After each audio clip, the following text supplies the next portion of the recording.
Hi நண்பர்களே, gate aerospace எக்ஸாம்க்கு இன்னும் சரியா 90 நாள் தான் இருக்கு. கவுண்டவுன் ஸ்டார்ட் ஆகிடுச்சு. இப்போ எப்படி பக்காவா பிளான் பண்ணி உங்க கனவை நனவாக்குறது, அதுக்கான ஒரு சூப்பர் செயல் திட்டத்தை தான் நாம இப்போ பார்க்க போறோம். நீங்க தயாரா இருந்தா வாங்க ஆரம்பிக்கலாம். உங்க எல்லோருக்கும் ஒரு கனவு இருக்கும். ஐஐடியில படிக்கணும், இல்லனா இஸ்ரோ, டிஆர்டிஓ மாதிரி ஒரு பெரிய இடத்துல வேலைக்கு சேரணும்னு. அந்த பெரிய கனவை உண்மையாக்குறதுக்கான முதல் படி அதுதான் இந்த கேட் தேர்வு. கேட்டுனா சும்மா ஒரு எக்ஸாம்னு மட்டும் நினைச்சிடாதீங்க. அது நீங்க படிச்ச இன்ஜினியரிங் அறிவை ஒரு பிரகாசமான எதிர்காலமா மாத்த போற ஒரு சாவி. அந்த சாவியை எப்படி கரெக்டா யூஸ் பண்றதுன்னு தான் நாம இப்ப பார்க்க போறோம். முதல்ல ஒரு முக்கியமான விஷயத்த நல்லா புரிஞ்சுக்கோங்க. கேட் எக்ஸாம் நீங்க எவ்வளோ மனப்பாடம் பண்ணீங்கன்னு டெஸ்ட் பண்றது இல்ல. ஒரு கான்செப்ட புரிஞ்சுக்கிட்டு அதை எப்படி ஒரு பிரச்சனைக்கு அப்ளை பண்றீங்கன்னு பாக்குறது தான் அதோட நோக்கம். சிம்பிளா சொல்லணும்னா இது ஒரு ஆப்டிடியூட் டெஸ்ட், நாலேஜ் டெஸ்ட் இல்ல. அதனால தான் பாருங்க 85% மேல கேள்விகள் கணக்குகளாவே இருக்கு. சரி, நம்ம பிளானோட ஸ்டெப்புக்குள்ள போலாம். அதுதான் ஒரு ஸ்ட்ராங்கான ஃபவுண்டேஷன். சில சப்ஜெக்ட்ஸ் இருக்கு, அதை நீங்க ஸ்கிப் பண்ணவே முடியாது. அதை விட்டுட்டீங்கன்னா ஜெயிக்கிறது ரொம்ப ரொம்ப கஷ்டம். அது என்னன்னு பார்க்கலாமா? இந்த நம்பரை பாருங்க, 30%.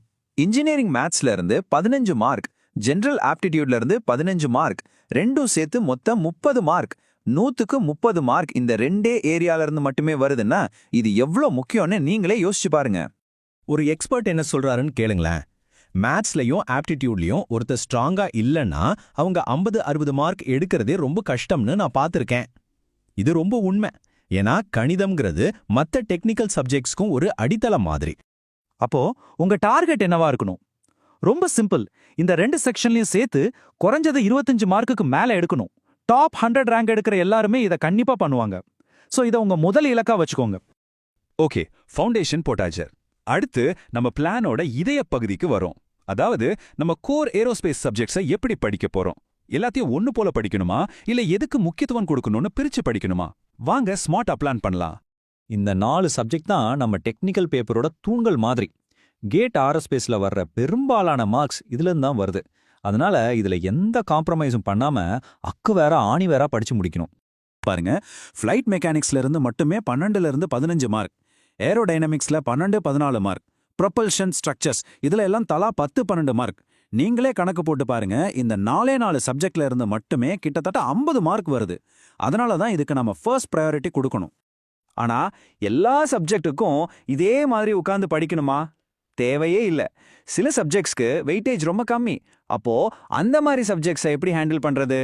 இங்கே தான் நம்ம ஸ்மார்ட் ஒர்க் தேவைப்படுது. உதாரணத்துக்கு space dynamics, aircraft material and design மாதிரி சப்ஜெக்ட்ஸ் எடுத்துக்கிட்டா இதுல முழு சிலபஸையும் கவர் பண்ண ட்ரை பண்ணாதீங்க.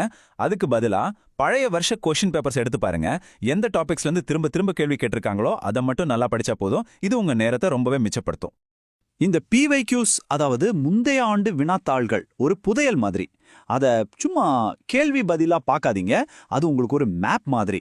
எக்ஸாம் செட் பண்றவங்க எப்படி யோசிக்கிறாங்க, எந்த கான்செப்ட்ஸ் அவங்க முக்கியமானதா நினைக்கிறாங்கன்னு எல்லா ரகசியத்தையும் இது உங்களுக்கு காட்டிடும். ஓகே, என்ன படிக்கணும், எப்படி படிக்கணும்னு ஒரு கிளியர் பிளான் கிடைச்சிருச்சு. ஆனா இதெல்லாம் பேப்பர்ல இருந்தா போதுமா? இது தினமும் எப்படி வாழ்க்கையில கொண்டு வர்றது? அதுக்கான ஒரு சிம்பிளான டெய்லி டைம் டேபிள் இதோ. ஒரு நாளைக்கு குறைஞ்சது ஒரு 7 மணி நேரம் ஒதுக்குங்க. அது போதும். அதுல 2 மணி நேரத்தை மேத்ஸ் அண்ட் ஆப்டிடியூடுக்காக ஒதுக்கிடுங்க.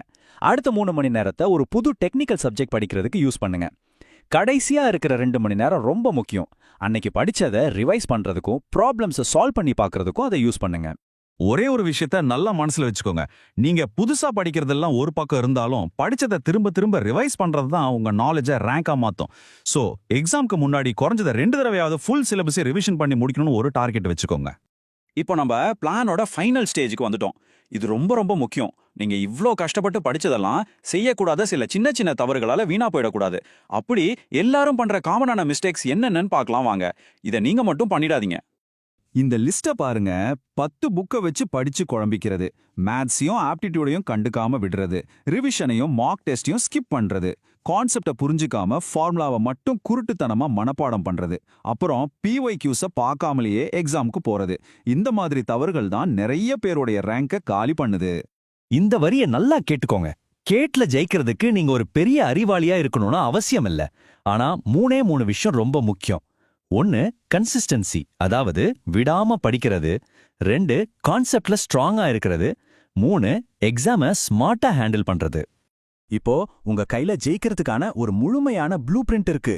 உங்க கனவை நோக்கிய பயணத்தை ஆரம்பிக்க நீங்க தயாரா? உங்க வெற்றி உங்க கையில தான். All the very best.